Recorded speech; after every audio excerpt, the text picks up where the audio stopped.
Hello everybody, welcome to the United Stand. Manchester United 3, Ipswich 2. It's a big 3 points for Manchester United. It's welcome. And I tell you what, my man of the match has got to be Onana. To put in a performance like that in the first half and then keep a clean sheet in the second half was absolutely extraordinary.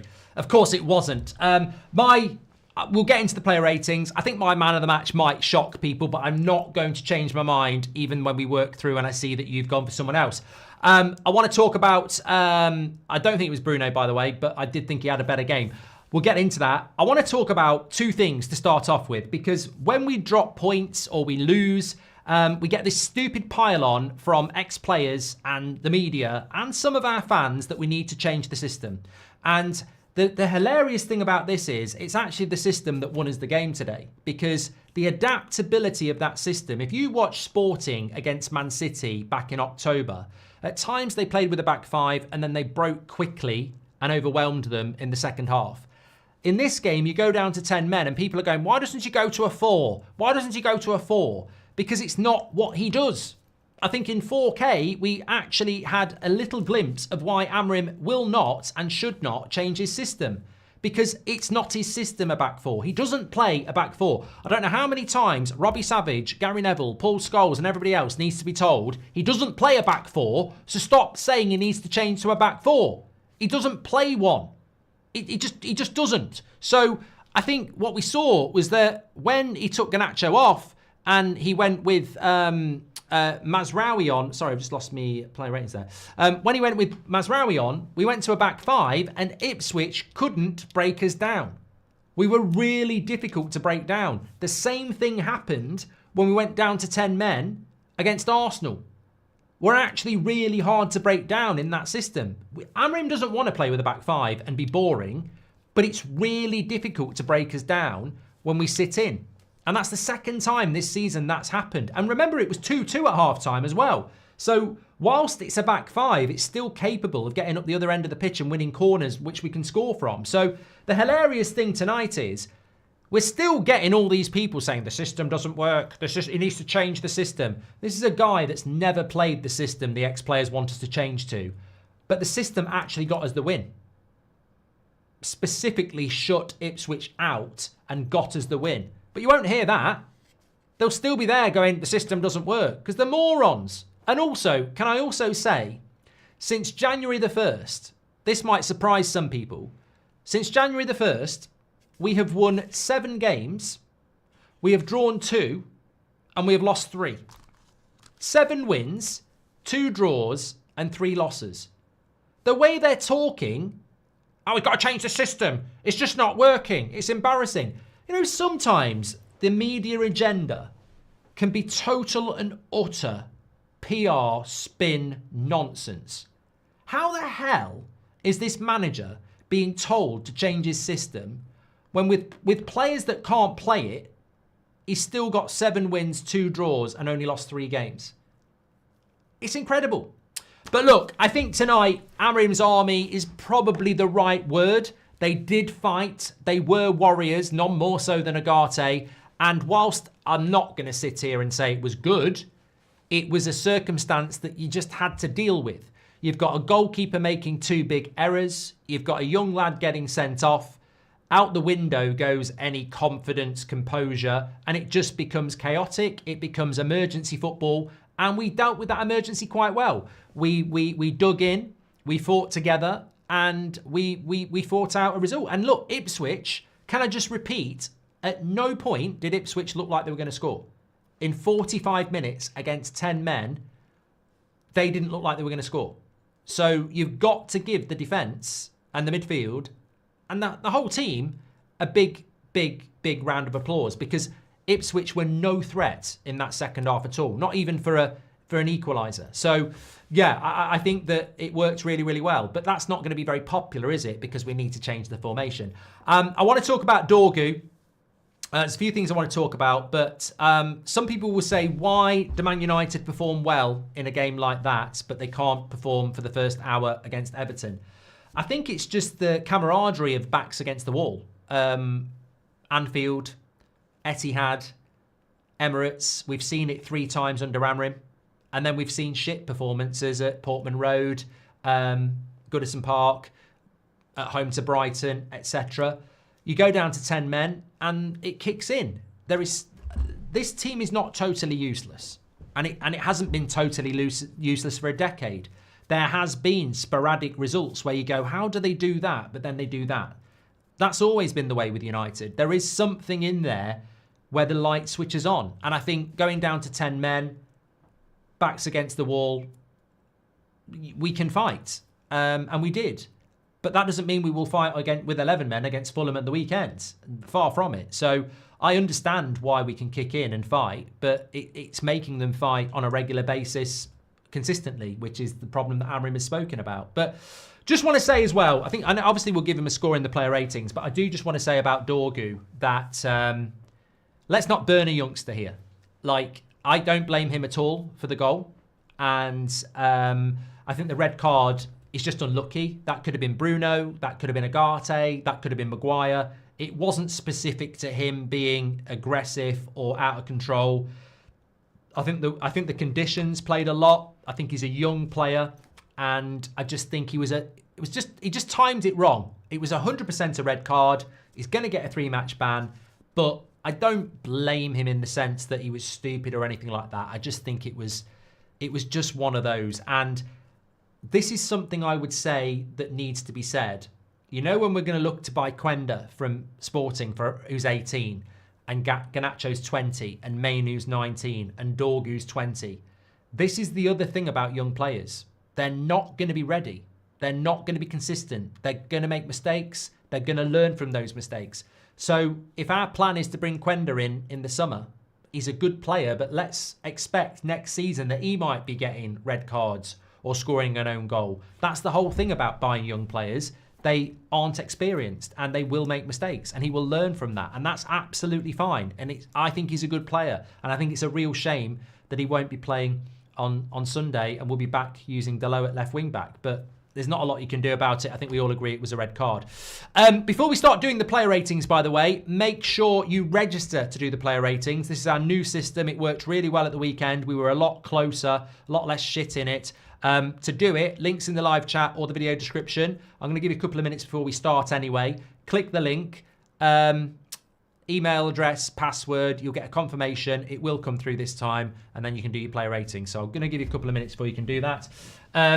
Just a couple of chats coming in. How can it be in the best interest of business to see this team crumble? I really don't understand the Glazers' business plan, says Niles. You hope games like this would galvanise the squad. The issue is that this squad is the embodiment of Jekyll and Hyde. I think we've been here so many times before, Patrick, haven't we? Delit is a monster, always gives 100%, says Louis. Yeah, well, that bloody journalist in the Manchester Evening News can sit down, can't he? Giving him a 2 at the weekend was disgusting. If he doesn't give him at least a 7 tonight, well, what does it matter if he does or he doesn't? It's just agenda, isn't it, all the time? I think Delit's been a good signing for Manchester United. I think he was struggling a bit on the left-hand side, but on the right-hand side, I think he's been really good for us. And he's not even playing left-sided centre-back. You're playing left side of a 3. You're right over on the left side. And look, you put Trent Alexander-Arnold at left-back. I don't think he's going to be very good, but he's one of the best right-backs in the world. It's great if you've got a Mazraoui who can do both, but I think Delit is a right-sided centre-back, and I think on the left-hand side, he struggled a bit at the weekend. It's as simple as that. Shame about the Dorgu red card, but glad to see Bruno, as always, venomous on the set pieces. Maguire also on top form. Amorim must stay in, says Ghosty. Stefan, welcome to the Members Club. Thomas, thanks for being a member. We showed a lot of fight tonight. First time for a while I remember seeing players getting the crowd involved in chest pumping, says LMP. Bruno, man of the match. What do you have to say now, Mark, says Paulson. It was not my man of the match. Paul Merson will eat his words, says Broad. We need to move on from Onana. We never should have gotten rid of De Gea, says Ruben. Dorgu, man of the match, says Ray. And William, thank you very much for your for being a member there. Just before we do the player ratings, actually, because I know some people are registering, there was 3 things before the game I said I would revisit. Can we do the basics well? I think the jury went out on that when Onana made the mistakes and Dorgu got sent off. I think there were a few misplaced passes, but it wasn't as bad as Everton. Can we stop a team coming to Old Trafford and expressing themselves?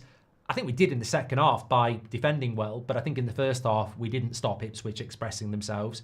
And I wanted a goal for Rasmus. Well, we didn't get that. I don't think it was a very good performance from him again, But I don't think there was a lot of service for anybody, really. I don't think Xerxes had a chance either, did he? I don't think Garnacho came off. So yeah, look, but as I say, I think all those things I said before the game sort of went out the window. And I'm just looking at the Onana one here.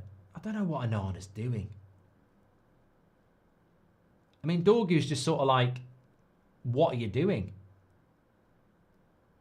I definitely don't think Onana shouts either. I think that's the big thing. He doesn't shout. He definitely doesn't shout. You can tell.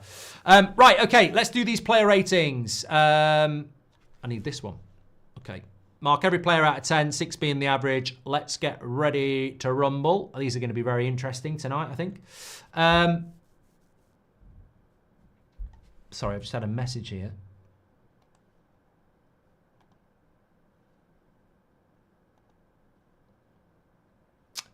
Can I just say before we start, Manchester Evening News, Patrick Dorgu has been given a 2. Someone somehow did not see Onana coming for his unwitting assist for Philogene and was rightly sent off for an overzealous tackle. So again, you know how I said this is just disgusting. Onana, he's given a 4, and he's given Dorgu a 2. I mean, I know it's a joke, and I know people think he is a joke as a journalist, but this is a guy that gets access to Man United press conferences because he works for the Manchester Evening News. This is a guy that will get to interview Ruben Amorim. Like, it's disgusting.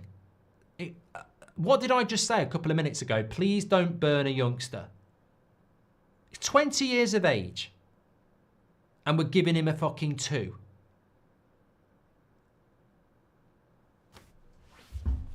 And we wonder why players end up losing confidence. Look, I've been doing player ratings for a long time. I don't understand a 2. Like, 6 is average, 5 is below average, 4 is poor, and 3 is a stinker. You don't go below 2. Like, 2 is basically, you know, knocking the referee out or something like that. 2 is just, it's actually childish. It basically says, I am a child giving a 2 because I don't have the brains to analyse a game. I'm a petulant, silly child, so I'm going to give a stupid score. 2 doesn't even make any bloody sense. Anyway, let's do the player ratings. Hopefully these will make sense. For me, I would give Onana a 3.5. Yeah, 3.5. So, look, see, he's costing us so many goals, and this is just another bad performance from him. So there's an accumulation with Onana. It's not a one-off. You don't. Everybody can have a terrible game, but he's doing it all the bloody time. We're literally talking about him at the weekend. The defence has got no confidence in this guy. Running across for that ball and standing where he stood was just moronic. It was absolutely stupid. Like, you shouldn't even stand at that. If you want to get that close to Dorgu, you should stand diagonally, not behind him. It was just incredibly bad positioning, and he never should have done it. And also, you've got to shout at the defender, and he didn't do it. The second goal, as I said, your job is quite simply to follow the track of the ball. Yes, the attacker's coming in to get it, but that's the defender. I think De Ligt, that's on De Ligt. If the attacker gets there, you can't save it. So why is your body reacting to it? You've got to follow the track of the ball. So 3.5 for me. Look, I don't know whether we've got any money to do it. I don't know whether it's possible to do it, but some people say he's the worst goalkeeper we've ever had in the Premier League era. I don't know about that. I think Taibbi was pretty bad, but he's certainly no De Gea, he's certainly no Schmeichel, and he's certainly no Van der Sar, and I don't think he's ever going to be that. So we need something better than that, don't we? 6.5 for me. Yes, we agree on this. I agree. 6.5 for Yoro. Look, young lad, left-sided in a back three. I think he did well. I think in the first 20 minutes he did very well with Dorgu and Garnacho. I liked it. It was a shame it got cut short. But yeah, Very, very happy with Yoro, and a good performance for him. And as I said, the defence had it on lockdown. Maguire, for me, 7.5. Obviously had a bad game against Everton, very bad game, but Harry Maguire's experienced. We know this about Maguire. He can have a bad game and then he'll have a good game. Winning goal, again, rock solid at the back. Didn't give Ipswich a sniff, just like Yoro and De Ligt. Much better than the weekend. And I think we'll get this with Maguire now. He's got his weaknesses, but he's also got experience. And he suits a back five. He suits a back three. And he certainly suits a back five because he's not going to get exposed for pace. So he can just do his job, focus on it, knowing he's got people around him to cover for pace. So I think 7.5 for Maguire. I thought he played well. And I'd also give De Ligt a 7.5 as well. I thought that the goal came at a very good time. Similarly to Maguire, I think he made some really good interceptions. And look, somebody in the chat just said 7.5 for Maguire is mad. Mate, we were 2-2 at half-time with 11 players giving up chances. And in the second half, they never looked like scoring if we played till Sunday. Like, we literally locked it down. And, okay, you've got to sit in a little bit and the system helps, but you've still got to defend well. And I thought we defended really, really well. So, actually, De Ligt's my man of the match. I'll give it you there. That's my man of the match. So that might be a bit of a shock, but I'm going to go with De Ligt. It was him or Maguire for me, and Agate in third place, but I'm going to give it De Ligt. And I'll tell you why I'm going to give it De Ligt, because I'm fed up of the media agenda against another foreign player, which is completely and utterly uneducated, and he's actually been a decent signing for us. So that's the only reason I couldn't split De Ligt and Maguire tonight. Delo, 5.5. Yeah, I didn't think it was horrific. I actually think that he did better at left wing back, which is odd. But there was a few mistakes. I mean, there was one where in the first half where he cut inside, he could have crossed it, and then he passed it to an Ipswich player, and they went up the other end and nearly scored. So I think he was. I don't think he was terrible tonight, but I certainly wouldn't say he's anywhere near where he should be. I still don't really understand it, but yeah. Agate for me was a strong 7. I just think that there was times in the first half, I said it in the watch along, where I didn't know who he was. Like, he was like really dribbling with the ball, good passes. I know he can do all the defensive work, but he's really becoming a quite complete midfielder for us. And it was actually Bruno who was sitting back and letting him push forward. So I would give Agate a 7 tonight. And I like the warrior. I like the fight. We really missed that.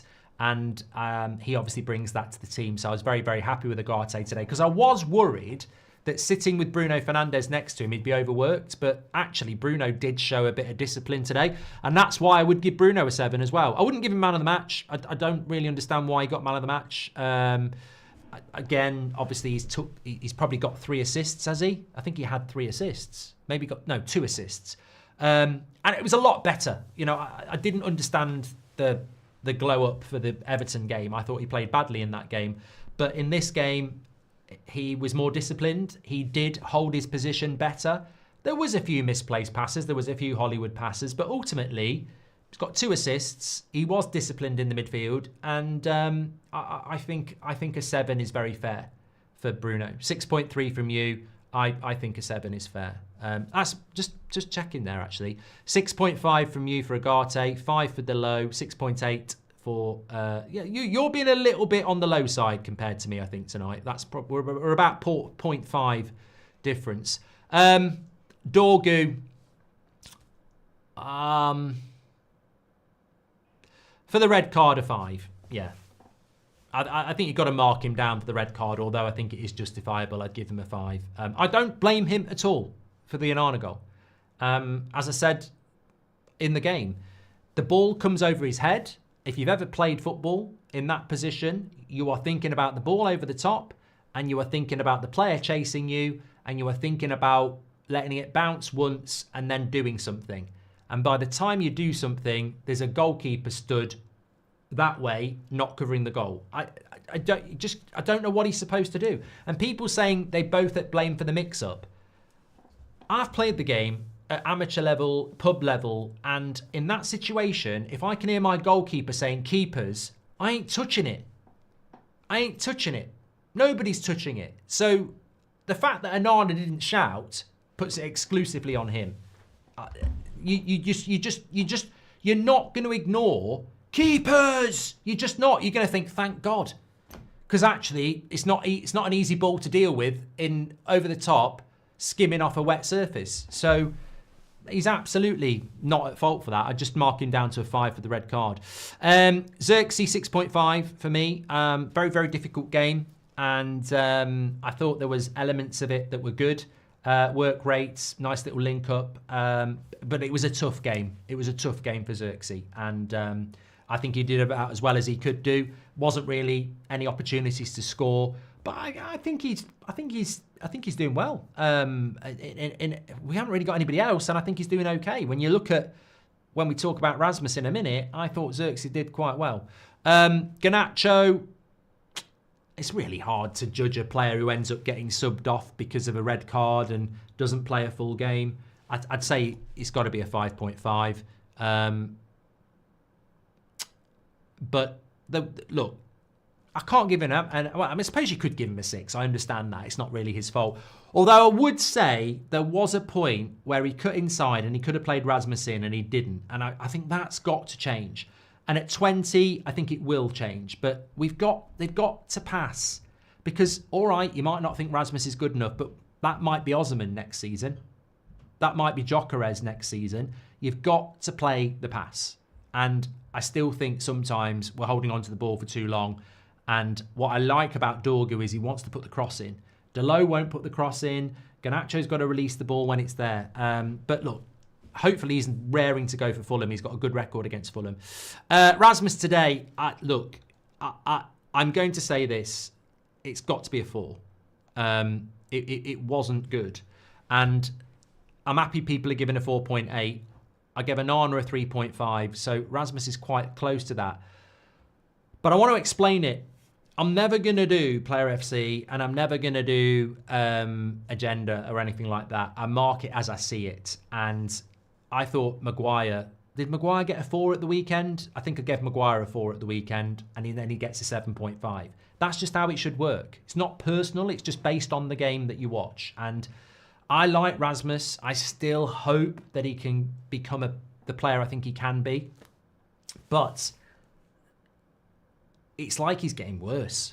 Like, whether you think his hold-up play is good or he can pass or anything like that, I don't think anybody can disagree that what we saw tonight was nothing compared to what we've seen in good games over the last 18 months. It's just miles off. So what we've also got here is a confidence thing. Like, it just looks bereft of confidence. And it worries me because Amorim has spoken about it and is obviously aware of it, but I don't see people in the team capable of helping that person because it's so inexperienced itself. Xerxes is a new player, Garnacho's 20, Dorgu's 20, Delo's got his own problems, Bruno's dealing with his own problems, Agate's a new player. So I think like 20 years ago, if you're a young player and you're suffering with confidence, you look around, you've got Scholes, you've got Giggs. We haven't got anybody who can help him on the pitch either. So I think it's a big problem because the performances are really bad and the confidence is low. And there are so many games coming up. He's going to get minutes. My message to him would be chin up, dig deep. You might be on the bench. Obi Martin might get a chance and take it, but you'll still come on for 20 minutes, half an hour. You're still going to get chances between now and the end of the season. Just... somehow you've got to dig deep and just find some confidence because it's really bad at the moment. And your game is getting worse. Like it's visibly getting worse. And some people didn't think it was that good before, but it's definitely getting worse. So it's just got to dig deep and believe because one goal and it will change. But the problem is there's not any service anyway, is there? And some of that I think is down to his lack of confidence anyway now. But yeah, it's sad to see. Mazraoui, did all right, 6.5 when he came on. Casemiro did all right, 6. Don't remember you. Don't remember you. So Amorim today. Look, I actually think Amorim today deserves a good score. I think he did a decent job.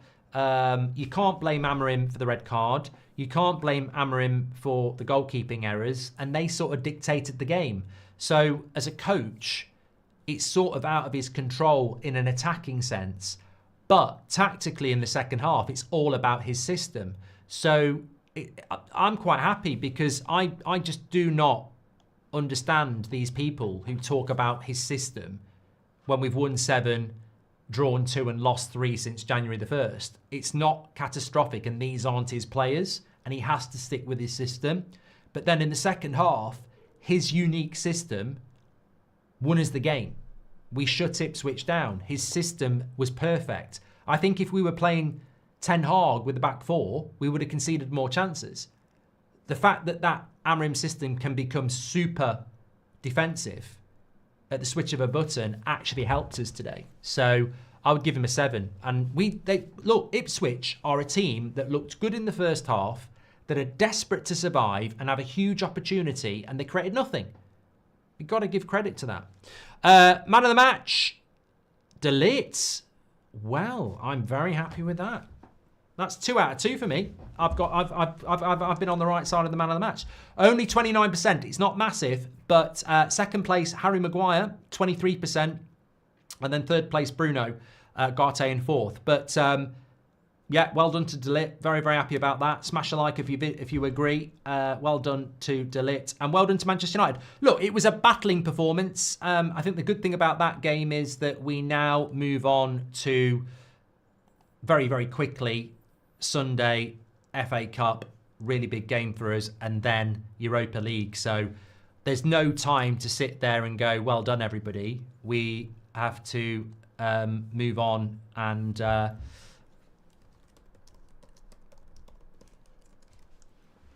get ready for big games. I mean, look, the league, nothing's going to happen in the league, but lose on Sunday, that's an opportunity gone. Get knocked out by Real Sociedad, that's an opportunity gone, isn't it? So, yeah. But look, I just feel like that was draining, a very, very draining game, and very, very happy about it.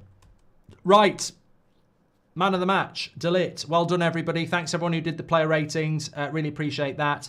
Let's get over to the fan forum and let's spam the chat with Justice for Dorgu. A 2 out of 10 is disgusting. Absolutely disgusting. Take care.